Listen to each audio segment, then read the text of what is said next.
I've heard of this group before.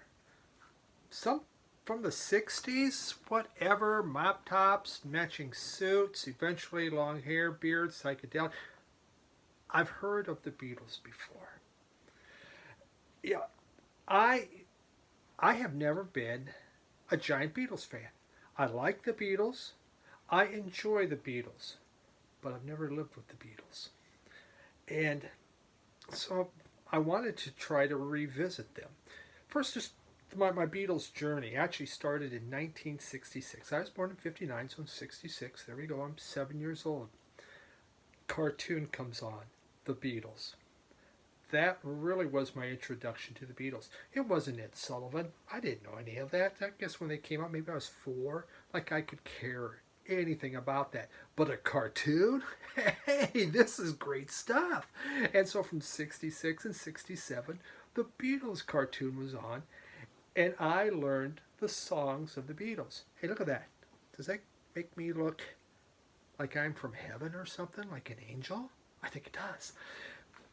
I digress. Sorry, um, but that's what I knew of them. So here they were in 66. The Beatles, you know what? I could see their ears. Yeah, they had this mop top, but they wore these suits, and they looked kind of respectable.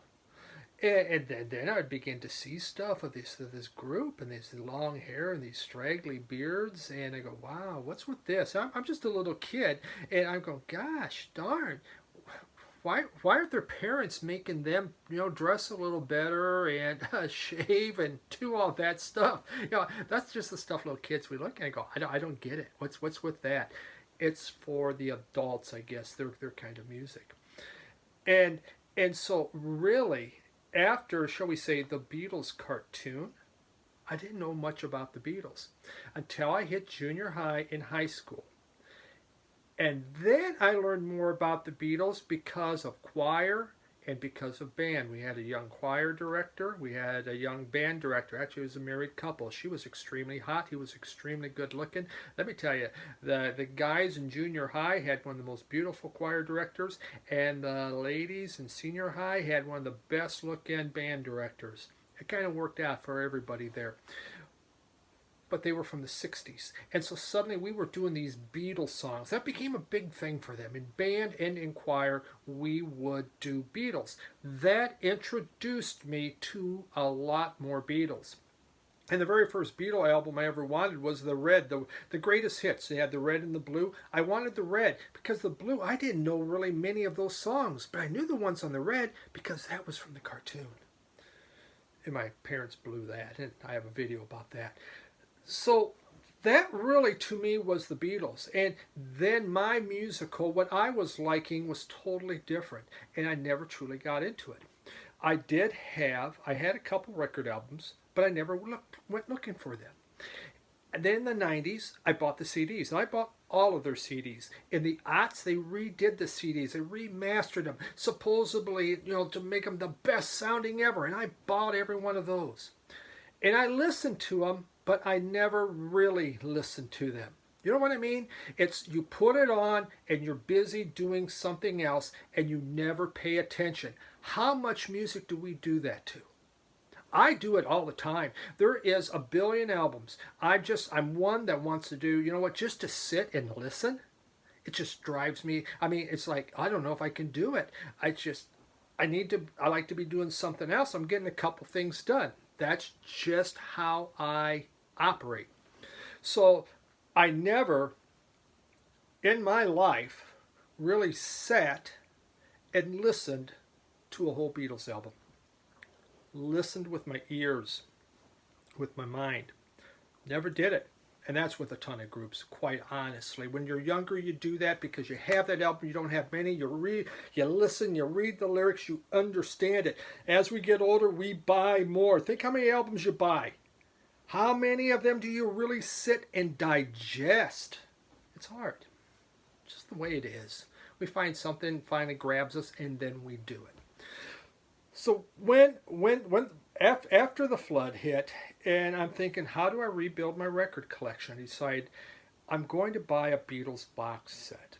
I'm going to buy a box set, and that way I have every Beatles album.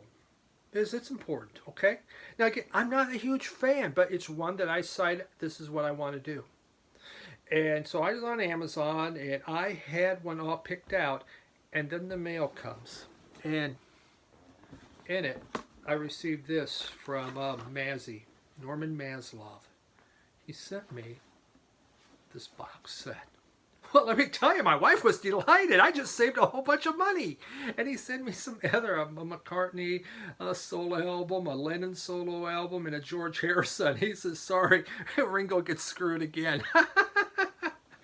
But this was just an incredible gift. And Manzi, I thank you for it.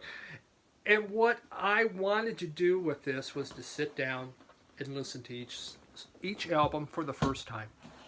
So what you're going to get on this video, and it may be going to two parts, is I don't know. I talk too much. I get it. I'm going to come to you. I've read the reviews. I know, I have all these books that rate things. I've read all the Rolling Stone and everything, the greatest albums, the ratings of the Beatles. I've read all of that, but it's not in my brain. I looked at each album, and I have a little red book here. And what I did is I just wrote down my notes from each album on here, and in my own little chicken scratch on what I was hearing about each song, what I liked. Nothing elaborate. I mean, that's not like that. But I kind of went through each one to tell myself, hey, here's what I'm hearing, here's what I like. Kind of picked out how many songs did I really like on that album, how many didn't I like. And I created my own from bottom to top. This isn't done by a Beatle fanatic. This is done by just an ordinary Joe Blow coming to listen to the Beatles for the very first time. That's what I'm doing. I listened to the Beatles for the very first time. I had 3 days in which I wasn't traveling and in my office, so doing my office work. This is, I'm going to listen to the Beatles. And I took time every day just to sit and listen. So here we go. I'm going to give you my thoughts on the Beatles. And we're going to start. There's 12 albums that I looked at. And we'll start with the worst and work our way up. Is there a worse than Beatles? Maybe yes, maybe no. My bottom album for the Beatles was Yellow Submarine. I sure remember this when this movie came out. I think we actually were able to go to the theater and see it. No, I didn't. We had to wait to TV. My parents didn't think, we're not sure if you should go see that. Okay, that's fine. And we waited when it came on TV. And at a very young age, it was just kind of, what's okay? I mean, it's kind of neat. Look at all the colors. None of the psychedelic. It meant nothing to me, really. Pretty colors, and they had the song Yellow Submarine. So as I looked at this, I'm referring to my notes. This is the one came out in 1969. Really? Wow. There's only 4 new tracks on this, and the other things had already been recorded between 67 and 68. There's a song All Together Now. It had a dance hall feel to it with a sing-along. That song was okay. Yellow Submarine I love, but that's on a different album already. There was, I have warm memories about a weird movie at age 10. Yeah, there we go. It was a weird movie, man. Hey Bulldog. I loved the nasty piano that was going on there and had this real snarky feel to it. It's All Too Much. It was just like this huge wave of feedback. It started good, but then to me it was okay. It just wasn't that great. And only another song. Is that it? Yeah. Only a northern song. I can't read my writing. That song did absolutely nothing for me. The other side was the soundtrack, I guess written by George Martin, kind of the classical feel. It was kind of no big deal to me. I always thought I liked this album better, and when it was all said and done, it was the one I liked the least. Did I hate it? No, I didn't hate it. It didn't make me puke or anything, but it was the bottom of the list. Someone has to be on the bottom, right? We can't all be winners now. Okay, the next one. And let me go. I have to find my notes here for that one. If you thought I was going to try to memorize all these, you're absolutely insane. All right, and here we go. Next one is Beatles for sale. Well, I hope it don't cost too much. There we go. This one came out in 1964. Nice looking group of guys there. I found this album to be not as fun or as poppy as the other albums that had already been out there. Kind of a little bit darker. To me, it almost like felt like they were tired of Beatlemania. You know, so much had been going on. I want to hold your hand, love this, love that, and it began to me, it felt like it was draining on them when they made this album. It was no longer about romance. The songs No Reply, I'm a Loser, Baby in Black, I found all those to be fairly dark songs. I'm kind of a happier guy.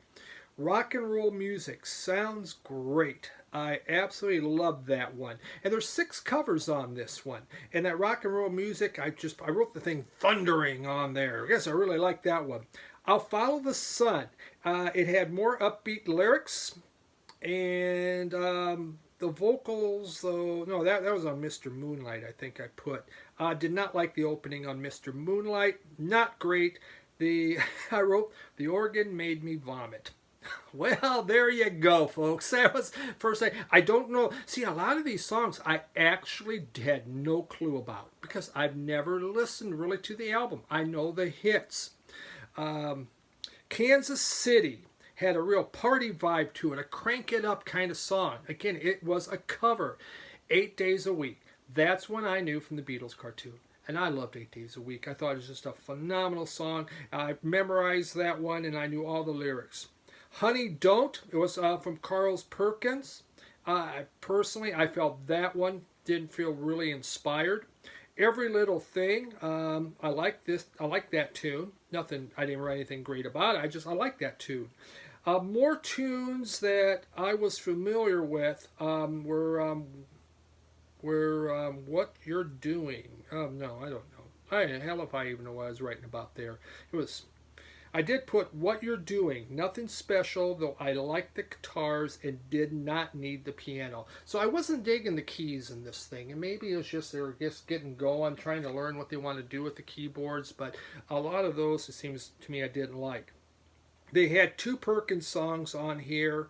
So it's like they were showing their appreciation to rockabilly, which was neat. So it was, it was okay. I think I had 2 songs I really liked a lot on this one. Yellow Submarine, I had 2 songs I really liked a lot. The rest was okay. Didn't do anything really much for me. Next one in the list is the first album, Please Please Me. Came out in 1963. Yeah, I'm sure if when this came out and you were buying records and you were into music, this was probably the greatest thing since sliced bread. It was such a change of breath. But I'm listening to it a lot older in life now, and I knew a lot of this, again, from the Beatles cartoon, right? But now when I listen to it, it felt simplistic, which it was. It was still fresh and new. I put down, I put down the words innocent. This thing was recorded in 1 day. It was an innocent album. Better to Wall Star. Gosh, glad. Man, do I write crappy. Better to Wall. Oh, I Saw Her Standing There. Okay, I liked that one. And I just thought, I really thought that was a great way to start off. I Saw Her Standing There. Anna Got Him. To me, that was no big deal. Chains, harmonies were very good. Overall, I thought that song was pretty good. That was a Goffin and King song. Twist and Shout. Love that song. I think their Twist and Shout's one of the very best. It was very powerful. Just exciting. At my son's wedding, I could request a song. We're supposed to have a dance. Everyone was doing slow ones. I chose the Beatles' Twist and Shout to do at the wedding. Finally, we got rid of all the slow crap going on. Boys, 60s garage rocker, fun with guitars. I enjoyed that. Love Me Do. That was like a soundtrack when I was 4 and 5, and really, really kind of a big thing. I mean, really like that one. P.S. I Love You. You could see their love for girl groups. You could really feel that. That was in there. Taste of Honey. There's a Place. No good. That's what I put. Taste of Honey and the song There's a Place. I wrote no good. And then they had, this was another one with 6 covers in there. So they were learning. They were working on trying to get where they wanted to go. So for me, that was, that would be number 10. Number 10 in my Beatles discography. Okay, and there were 3 songs on that one that I really liked. So moving on, we have, in 1964, Help. I remember this movie when it came out on TV. I was too young for the theaters, so I never saw it, but it came out on TV. Again, there was the Beatles, so it must be good. I'm still pretty young, and it was just the most. I didn't get it, you know. You're 7, 8 years old, and you're watching this kind of adult humor. I'm sure what's going on is right over my head. They're just being goofy, but Ringo was a lot of fun. Really liked Ringo a lot, though Paul McCartney's always been my favorite. So on Help, the signature song. Vocals are absolutely outstanding. And I mean, that's just one of those sing-along songs. I mean, everybody knows it, everyone loves it. You just sing along to it. When it comes on, you crank up the radio. It's just a phenomenal song. What was cool on this, they only used 2 covers now. So the other ones had been 6. Now we're using only 2. The Night Before, I put, it had soaring vocals, very melodic. So I like that one. You Got to Hide Your Love. I wrote down best Bob Dylan imitation. That was my thought. So obviously at this time they must have met Dylan. They were being inspired by him, and some of the writing was kind of turning that way. I Need You, that was from Harrison. I put great guitars and really liked the backing vocals. Another Girl, enjoyable pop song. You're going to love that girl. Kind of a toss-off, I put. All right.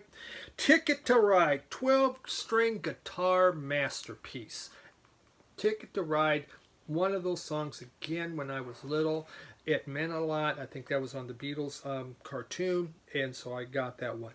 Act Naturally from Buck Owens. That was perfect for Ringo, though Buck Owens does a much better job at it. It's Only Love and You Like Me Too Much did nothing for me. Could just skip it. Didn't really much care for them. Tell Me What You See, enjoyable, and I like the electric piano. Finally, I liked a piano in the Beatles. I've Seen a Face, okay, but not memorable. And then Yesterday. And Yesterday, of course, a piece de resistance. We did that in choir. We did that in band. That was just forced into you. Really important song and a beautifully done song. All in all, I gave this one 3 songs I really, really liked on it, but a much better album than the others. So that was number 9. Okay. So then we go to number 8. And that is With the Beatles.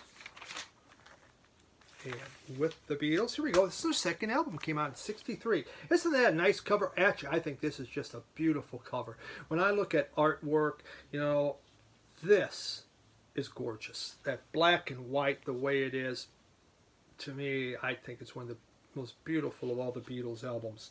I put on this one, I Won't Be Long. It Won't Be Long was a propulsive rocker, so I like that one. 6 covers once again. All My Loving was on here. That was a happy, poppy, rocking kind of thing. Child kind of song. I guess it's just, there was an innocence to it. Don't Bother Me was a Harrison debut. It was darker due to, as I was listening at, he used minor keys in that, but still a very nice guitar solo. Little Child, good mid-tempo rocker, but I don't remember it. Don't ever remember hearing this. This was You. It was totally unfamiliar to it. It had a bossa nova feel, but wasn't that fun. That's where I put not fun. There was this love of Motown and girl groups. Again, they did Mr. Postman, and you could just feel it. You could hear that love in there. Hold Me Tight. No, don't want to. Didn't like it. I Want to Be Your Man. That was a rockin' one. Really liked it. Not a Second Time. Is that a song? Not a Second Time. That one was so good, I wrote 0 about it. And then, of course, Money, just plain fun stuff. And Money was another one of their great covers. These guys did some really good covers for the most part. So that there became in at number 8 for me. All right. Now, things are going to start getting wonky here, okay? Because some might not agree on this one, but it's my list. I just listened to it. I'm not a fanatic. I'm just telling you what I heard. Let It Be, number 7. This came out in 1970. It was their last album, and everything was falling apart, and to me, that's what it felt like. Two of Us. It begins with Two of Us. I'm totally unfamiliar with that song. Again, I've never really listened to this album. It was okay. Dig a Pony. Did not like the vocals. It was just one of those that I wouldn't play again. Across the Universe. To me, that is beautiful. It's gorgeous. But I really love Fiona Apple's version of it. I thought she did an incredible version from oh gosh, what was that movie? I can't think of the name of the movie. But Fiona Apple was spectacular with it. But still, this was very, very good. To me, it didn't feel overproduced or anything. I did put Spector did overproduce it. That was my feeling. Spector overproduced the Beatles version. Fiona Apple's is spot on. I, Me, Mine. Did not like. Didn't like it. Dig It. Felt like filler. Did not dig it. See, we're not doing too well. Macy's is up there, but what's good is good. Let It Be. That was a choir staple. Everybody sang that in choir in the 70s. It's a stirring song. It's an emotional song. It gives you goosebumps. The guitar parts on there were new to me. I've never really heard them because in choir we didn't have the guitar, just the piano. So it was a very stirring. Really liked that one. I've Got a Feeling. Unfamiliar with it, but liked it because it was more of a rocker. Then there was One After 909, okay, but nothing great. Really unfamiliar with this album. I wrote that down. I just am not, it was like listening to something new. Long and Winding Road, choir. Again, overplayed it, got tired of it. My God, we sang that a lot. But still, it was a great song. I really, really liked the orchestration. To me, that one wasn't overproduced. I love that part of it. Background choir, though, in that I was not a fan. There again, Spector ruined it to me with these background oohs and ahs. Oh, baloney. Quit it. Just quit it. Quit it. Okay, For You Blue. Won't remember it. Yeah, For You Blue. Won't remember it. Okay, and Get Back. And that's one of the all-time greatest songs. Again, choir, band, we did it. To this day, Get Back comes on. You crank it. You play it. Absolutely incredible. But overall, that's kind of where it ranked. All right, there we go. That's part 1. I'll be back. We'll do part 2. And I'll let you know what my top songs are. What my top albums are, okay? Thanks, everyone. Have a good night. Bye.